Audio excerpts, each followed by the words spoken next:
Lu percaya nggak sih Freddy Budiman itu udah dieksekusi mati? Gue bilang percaya, gue bilang itu kan. Dia bilang enggak, dia masih hidup kok, dia ketemu sama gue. Semua orang yang ngasih analogi tentang bokap gue masih hidup ya kadang mikir anjing iya bener juga kayak gitu. Karena gue tuh tidak boleh memandikan bokap gue dari pihak polisian tuh, pihak apa ya ngatur, mungkin jaksa atau apa gue nggak ngerti. Pokoknya bokap gue meninggal tuh gue nggak boleh mandiin bokap gue. Udah tiba-tiba terima peti. Tiba-tiba dari peti.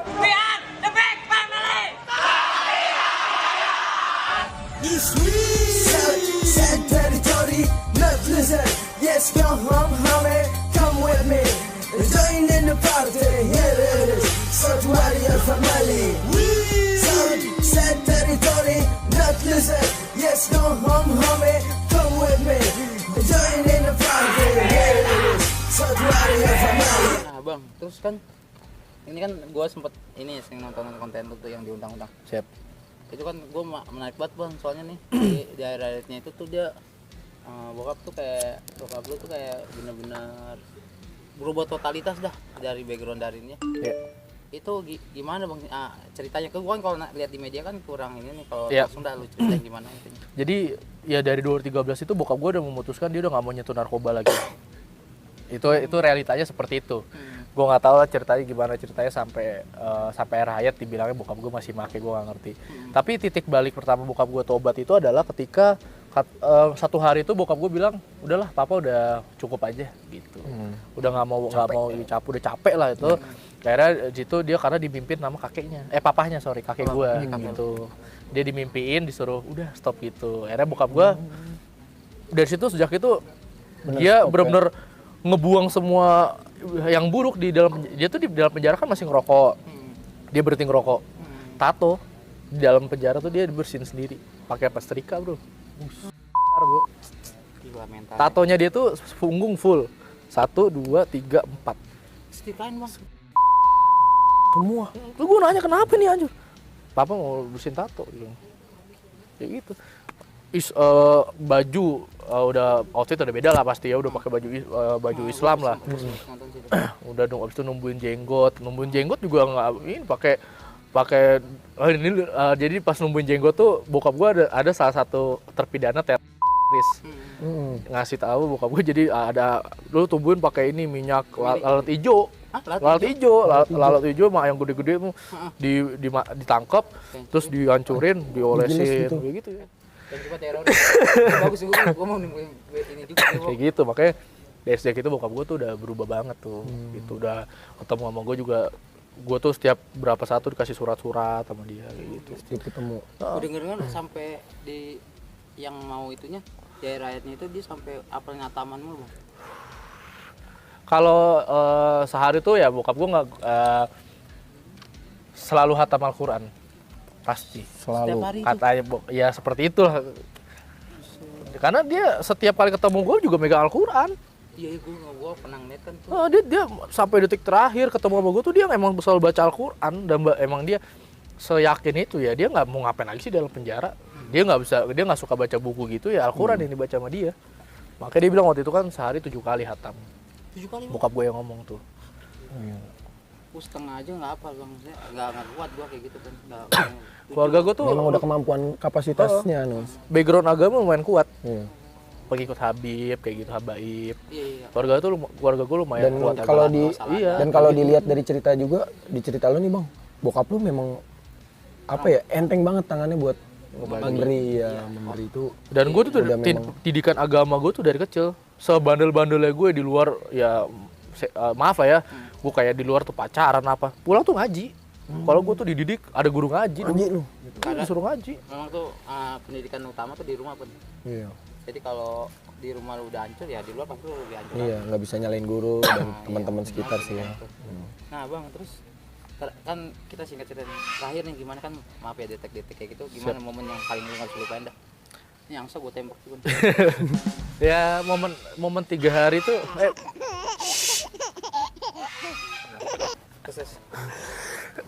ya momen 3 hari itu ya momen yang kasarnya tamparan keras di hidup gue aja, dan gue nggak akan bisa ngelupain, dan gue rasa mungkin nggak akan ada yang ngerasain apa yang gue rasain di saat Indonesia, itu, nggak akan ada lagi mungkin beberapa tahun ke depan ya. Berat, karena kasus Itu prosesnya panjang dan gue ngerasain itu kenapa? Karena lu tahu kapan orang yang lu sayang pergi. Bakalan pergi. Iya. Lu tahu kapan harinya, jamnya. Nah, lu detiknya. Nah, lu bakal ngerasain rasa yang aneh banget dan aneh banget. Aneh sih. Aneh banget kayak ini gue tahu nih besok nih bokap gue udah nggak ada dan ini terakhir kali gue ketemu bokap gue untuk selama-lamanya. Tapi gue dengar lu sampai ingin enggak, Bang? Enggak, nah itu Terus dibalikin suruh balik dulu. jadi gue 3 hari terakhir itu gue di Nusa Kambangan kan tuh lapas Nusa Kambangan. Hari pertama terus ya isinya nangis semua sih gue bro. Iya pasti. Nangis semua. Pastilah. Itu gue tuh di satu ruangan tuh dari- semua yang mau dieksekusi tuh orang luar negeri dan lain-lain. Hari kedua, nah permintaan bokap gue tuh hari kedua itu adalah mau gue tidur di dalam sama dia penjara. Tapi ditolak karena masalah mental kata pihak lapasnya. Ya itu permintaan terakhirnya. Makanya di situ ya gue nggak bisa berkata sih menurut gue kayak anjir gue kalau gue mencoba nginget lagi itu kayak anjir gue masih kadang masih bingung. Ya bingung kayak gue mau ngelakuin sesuatu tapi Iya, mungkin nggak bisa. apalagi di dalam otak gue tuh lu bayangin deh dari sekian ratusan miliaran triliunan manusia di dunia ini gue yang terpilih sama Tuhan. Benar. Gue yang terpilih sama Tuhan tuh untuk ngadepin masalah itu yang sebenarnya ya itu yang gue rasain segitu yang gue kadang sorry ya maksudnya di podcast manapun gue selalu bilang gue nggak bisa jelasin apa yang gue rasain, emosi, sedih, semua tuh jadi satu. Dan itu gue nggak bisa deskripsiin apa yang gue rasain. Karena memang lu ditinggal juga dari kecil kan, dari bayi umur 2 bulan sekalinya ketemu, cuman beberapa tahun terima keadaan seperti itu gitu kan. Juga gitu. Dan itu gue sendiri masalahnya, gue tuh ngadepin itu semua tuh sendiri. Kenapa gue bilang sendiri? nyokap karena udah Nyokap kandung gue udah fokus sama keluarga baru Iya. dan gue tidak pernah curhat sama ibu kandung gue sendiri, nggak pernah dari saat itu ya. Jadi gue mau cerita sama siapa, gue bingung. Tante gue, kakak bokap gue, dia pun kena mental juga, nenek gue. Jadi gue nggak bisa cerita ke keluarga gue karena mereka semua juga sedih semua. Akhirnya gue mencoba nguatin diri gue sendiri. Gue ngerokok tuh sendirian di pinggir laut sambil nunggu bokap gue dieksekusi. Kayak parah pak itu, bener-bener momennya itu malam kan soalnya bokap gue. Dan gue tuh terpisah tuh jam 8 tuh gue abis sholat isya banget. Harusnya maghrib. Tapi bokap gue bilang sampai isya saya pengen sholat 5 waktu sama sholat terakhir ini saya sama anak saya sama keluarga. Sholat isya, gue sholat tuh dari mulai takbir tuh udah nangis. pasti itu. Sampai akhirnya ya petugas datang, dia bilang Pak Fred, waktu udah habis. Waktu udah habis.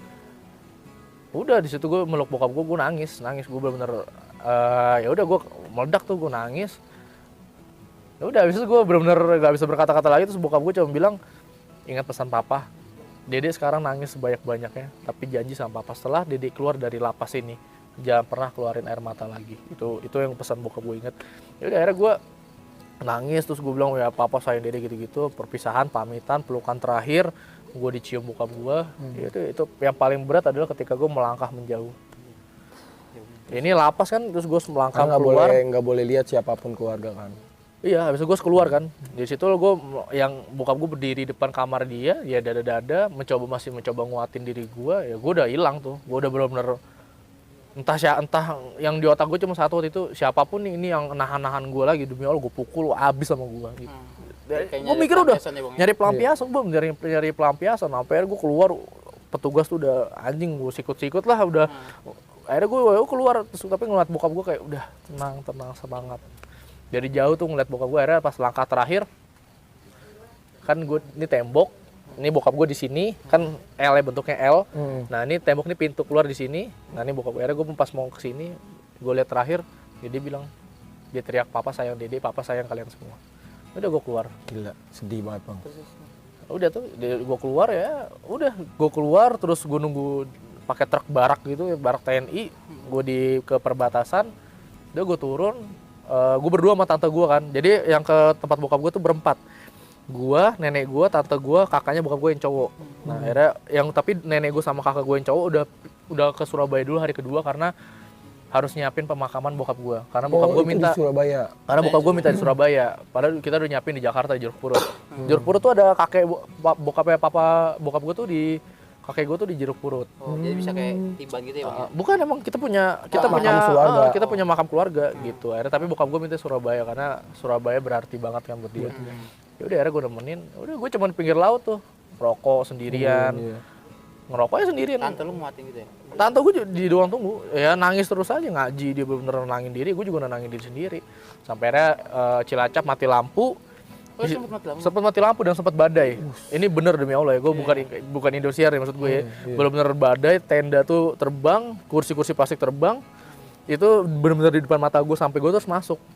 Badai, entah kenapa gue di situ ngerasa kayak, kan gue nunggu lama kan. Bokap gue nih apa yang dialamin di dalam. Sampai akhirnya kita ditelepon, Pak Freddy udah nggak ada. Ya udah, gue nganggep itu pertanda lah buat gue kalau bokap gue udah nggak ada kayak gitu. Dan gue sempat denger juga nih Bang, kalau lu di keluarga bokap nih ternyata pemain semua tuh Bang. Bener nggak sih Bang? Itu Bokap gue tuh 5 bersaudara. 5 bersaudara. Tante gue ini yang paling normal. Dia punya bisnis konveksi di Jakarta, Cengkareng, daerah Cengkareng, Jalan Kayu Besar. Yang kedua nih udah meninggal, Om Ambi namanya tuh, dia meninggal sebelum gue lahir. Itu bandar juga? Enggak, udah sakit ya. Nah 3 ini bandar nih. Dari mulai om gue baru meninggal tahun ini, bokap gue sama adiknya yang terakhir. Itu 3-3 meninggal dalam penjara. Om gue yang ketiga sama yang kelima itu meninggal karena sakit. Di penjara? Sakit dalam penjara. Nah, yang kelima itu tahun berapa? Meninggalnya tahun 2017 atau 18. Oh berarti jeda dari Nah terus ini yang ketangkepnya bareng nih yang vonisnya seumur hidup. Seumur hidup. Nah om gue yang ketiga ini sebenarnya om gue yang level bandarnya yang paling kecil, paling bawah. Paling bawah. Terus dia ketangkepnya pas ada gue lah gitu di Surabaya. Ketangkep baru beberapa bulan langsung meninggal. Karena sakit atau? Sakit. Berarti tinggal dari keluarga bokap lu? Tinggal berapa tuh Bang? Satu. Tinggal satu nih. Tante itu ya. Nah terakhir nih Bang. Entah, tadi dulu dah. Gue mau tanya juga nih, ya kan ada. Jadi santai-santai. Ini topi dong. Jadi Ini Bang. Itu aja Bang. Tapi. Masuk Bang. Ini dikit lagi sih penutupan Bang. Nyantai. Jadi kan banyak nih Bang isu-isu di luar sana yang dan temen gue juga dulunya Gedein aja. Bandar ya? bandar juga kan. Nah dia bilang gini ya kan. Cepu bangset. Kan gak gue sebutin merek nih kan. Masih aman lah. Keseruan Bang. Jadi kata dia gini. Bukan nyanyi lagi sealbum. Kata dia gini Bang. Lu percaya gak sih Freddy Budiman itu udah dieksekusi mati? Gue bilang percaya. Gue bilang itu kan. Dia bilang enggak. Dia masih hidup kok. Dia ketemu sama gue gitu-gitu. Dan dia bilang dia tuh masih ada gitu kan. Dan Banyak sampai sih kayak gitu sih Pan. kan. Tapi kan kita alhamdulillah Dapat langsung dari anak tersayangnya nih kita ya kan. Dan real langsung ke TKP enggak langsung deket kampus. Gue gini, gue pribadi gini pendapatnya. Pernah gak lu sampai dibilang kayak gitu? Sampai gue kan pernah bikin video klarifikasi tuh di Instagram gue kan, awal-awal muncul. Gue bilang gini sih sebenarnya, secara pribadi, gue tidak layak untuk mempercayakan bokap gue masih hidup. Karena kalau gue berpikir itu pedih banget buat gue. bener. Pedih, gue ngerasa jadi Karena ada lu nggak beban. terima dan lu nggak masih nggak Gue terima. jadi kayak gitu. beban, anjir bokap gue masih hidup ya. Gue kalau mikirin itu tuh gue jadi ada beban baru. Iya. Gue percaya bokap gue sudah tidak ada. Tapi emang bener, emang semua orang yang ngasih analogi tentang bokap gue masih hidup ya kadang mikir anjing iya bener juga kayak gitu. Karena gue tuh tidak boleh memandikan bokap gue dari pihak kepolisian tuh pihak apa ya ngatur mungkin jaksa atau apa gue nggak ngerti. Pokoknya bokap gue meninggal tuh gue nggak boleh mandiin bokap gue. Oh tiba-tiba terima peti. Tiba-tiba dari peti. Nah itu satu hal. Terus yang kedua ya gue nggak ya kan mereka beranggapan iya karena nggak bisa mandiin mungkin itu jenazahnya bukan bokap lu kayak gitu. Ya ada benernya juga. Dan Cuman kalau ya, dipikir-pikir kan gini Bang, ini bandar gede loh, bisa menjadi pemasukan negara ya kan, bener gak sih Bang? Kalau narkoba itu ya harusnya kan seperti itu. Bisa jadi aset Aset negara. negara, iya kan? Betul lah. Harusnya kayak gitu. Cuman Tapi lu udah ngecek kayak gitu? enggak. Ya gue cuma ngeliat muka dia bokap gue doang ya. Gue nggak tahu tuh. Ya maksudnya kalau nama orang meninggal mukanya berubah kan. Ya mungkin yang bisa membuktikan tato mungkin atau apa dan lain. Cuman gue kayak udah nggak kepikiran saat itu. Iyalah, udah cukup lah. Gue nyampe Surabaya itu ribuan orang itu turun ke jalan. Gue tuh keluar dari ada foto nanti lah beberapa hari ini gue bakal publish. Ada video juga di YouTube. Gue tuh kelihatan ketika bokap gue dari ambulans itu orang itu rame banget. udah kayak pahlawan aja, bener-bener turun dari ambulans tuh rame. Orang baik pas. Dan gue tuh bokap gue tuh dari rumah ke makam tuh tidak dari pakai ambulans, itu jaraknya jauh loh, sekitar mungkin 3 kilo, hampir 5 kilo. Diarak gitu. Pakai tangan, antar tangan ke tangan. Anjir. Dan gue ngikutin, gue lari Pak, cepet banget itu. Orang Kayak keselip gitu ya langsung. Iya, bener-bener sampai ya ada lah nanti fotonya, serame itu Pak. Dan gue juga ingetin buat yang nonton dan buat temen gue, pasti gue kasih tahu nih Bang, kalau Freddy itu memang almarhum bokap udah benar-benar nggak ada lah ya. Jadi jangan buat isu-isu lagi di sosial media lah yang kayak gitu-gitu udah gak. Gue orangnya cuek Bang, serius deh, gue cuek banget. Lu mau apa yang mau bilang muka mau hidup ya monggo. Persetan, yang penting gue cuma pengen bokap gue sudah bertanggung jawab atas apa yang dilakuin sama dia. Dia udah bertanggung jawab secara gentle, secara laki-laki. Meninggal juga insya Allah dalam keadaan husnul khotimah. Ya udah, intinya gue cuma pengen beranggapan, itulah gunanya gue muncul ke publik tuh, gue pengen ngasih tahu bokap gue ini orang baik di luar kejahatan yang dilakuin. Tapi gue tidak pernah membenarkan apapun yang bokap gue lakuin. Apapun yang bokap gue lakuin itu salah, dan gue tidak mau orang lain melakukan hal yang sama apa yang sama bokap gue lakuin. Nah, terakhir nih Bang, nah pasti kan kalau terakhir itu kan ada kenang-kenangan apa Bang? Kenang-kenangan berupa apa gitu? Bentuknya sampai kayak ada tulisan kertas yang nggak bisa ini.